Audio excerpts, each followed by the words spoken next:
Всем привет! Сегодня на обзоре новая клавиатура Akka для СНГ рынка Akka 5098B. Давно не было больших клавиатур на обзорах, поэтому почему бы собственно и нет. Выглядит она довольно забавно и представляет из себя 98% лейаут с пластиковым корпусом. Сколько? Да-да, клавиатура сделана из пластика и стоит 110 баксов, но давайте по порядку. Клавиатура по классике имеет жирнющий комплект, ведь все-таки это Akka. Дополнительные переключатели, два пуллера, акцентовые кейкапы, кабель посредственного качества и немного документации.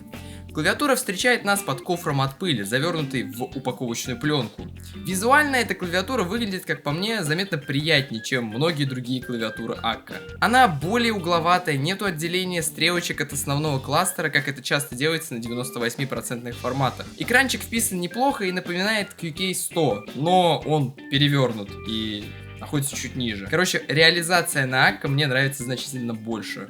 В случае, если у клавиатуры есть экран и 98% формат. На задней части, в отличие от предшествующей 3098B, теперь появилась интересная геометрия и даже металлическая вставка, которая определенно делает клавиатуру более привлекательной. Любители подсветки тоже не обделили, и по бокам клавиатуры расположены диффузоры для Underglow подсветки. Они работают довольно сомнительно, потому что они маленькие и светят буквально под себя.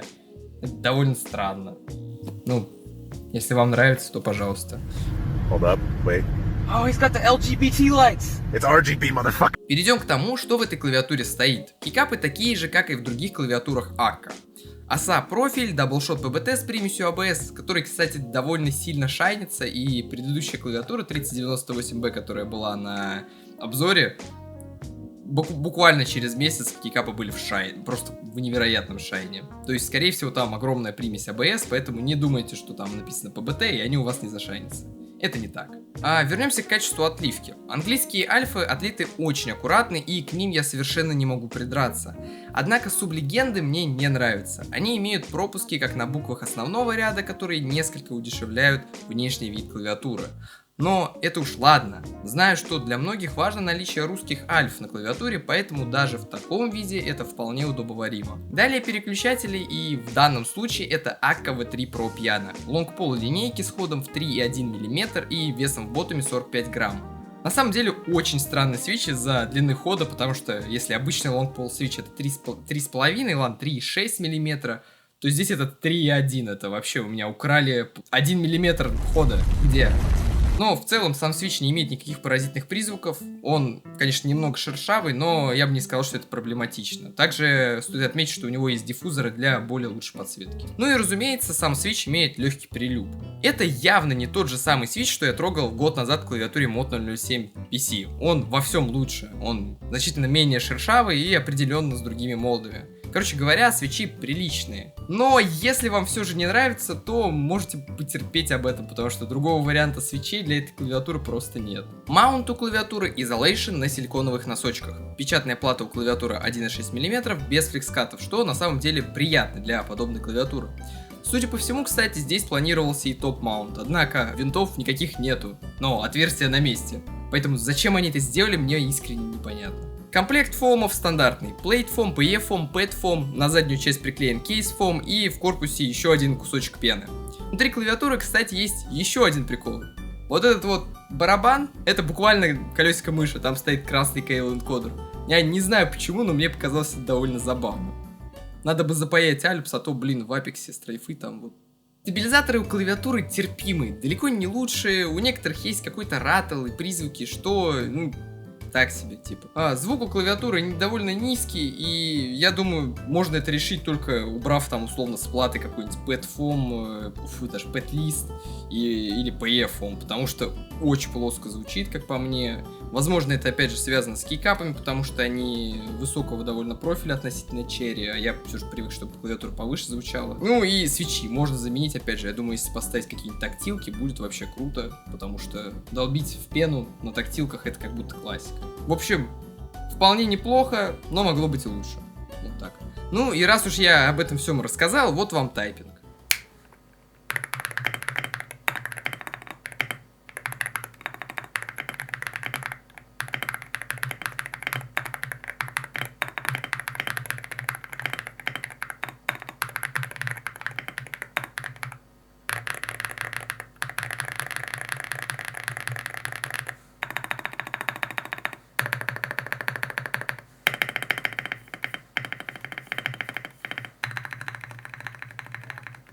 Что же у клавиатуры по софтверной части? Клавиатура имеет при себе веб-софт, то есть вам ничего не нужно скачивать на комп, чтобы настроить ее. Экранчик, в свою очередь, оказался с приколом. При отклеивании защитной пленки он просто достался целиком, предоставив доступ к шлейфу. С одной стороны, это проблема, а с другой стороны, сам по себе он ни разу не отвалился и сидит там очень плотно. Поэтому все в порядке. Все в порядке, мне просто не повезло. На сам экранчик можно так же, как и на все остальные, загружать гифки, работает нормально, поэтому претензий к этому нет. И хотелось бы подвести итоги. То есть, что Акка сделали за этот год, я бы сказал. Да нихуя они не сделали.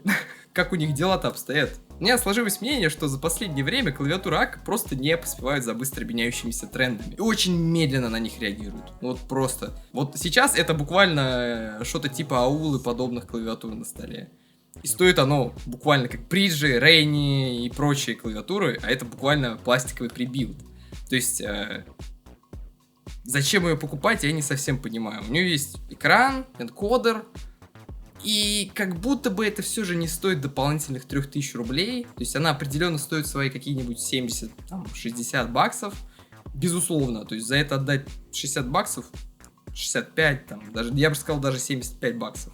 Вполне нормально. Но 10 тысяч рублей. Я бы сказала так, не дорог подарок, как дорого внимание. Как будто есть варианты куда интереснее, и думаю, вам лучше с ними ознакомиться. Но, безусловно, если вам нравится наличие вот этого вот колесика на мыши и экранчика, то, пожалуйста, вперед. То есть буквально за 100 баксов вы можете взять полноценный алюминиевый прибилд, условная ND-TKL, я пока ее не потрогал, надеюсь потрогаю еще, там опять же 3 маунта, там есть быстрая разборка, алюминиевый кейс как минимум, и они стоят там плюс-минус 2000 рублей, то есть я имею в виду разница между ними плюс-минус 2000 рублей. Что так делают не так? Я не понимаю, что поэтому. Ну, что поделать? Суровые реалии капитализма. В целом, клавиатуру откровенно плохой я назвать не могу. Но и хорошей, увы, тоже. Вам, конечно, могут понадобиться приколы вроде экранчика, роллера, но тут уже вопрос в том, что для вас будет ценнее. Приятный тайпинг и кейфил или все же фишечки, которые, на мой взгляд, не стоят 100 баксов. В общем, она 100%.